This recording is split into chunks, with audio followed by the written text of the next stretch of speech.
Ilang linggo bago matundas, hindi lang paglilinis ang inaasikaso sa isang sementeryo sa Davao City.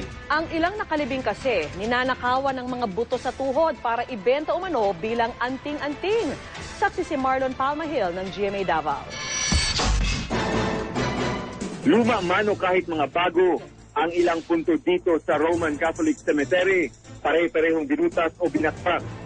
Ipinakita sa amin ng mga ito ni Mang Antonio, isa sa mga matagal ng trabahador sa sementeryo, na isa sa mga pinakamalaki sa Davao City. Nakatao ang inyong makitanda rin. Tulo na sila katao niya, tagabiing dako. Ang grupong Pulahan Umano ang nasa likod ng paninira.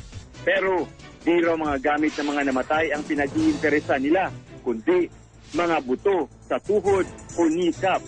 Ang mga ito, ginagawa raw pambentang anting-anting. Nai-report na raw ng pamunuan ng sementeryo sa mga otoridad ang problema, kaya kukumpunihin na raw ang mga sinira nito.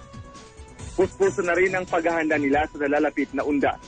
Para sa kabila ng pagsasalaula sa sementeryo, maipakita pa rin ang kanilang respeto sa mga yumao. Ako si Marlon Palmahil, ang inyong saksi.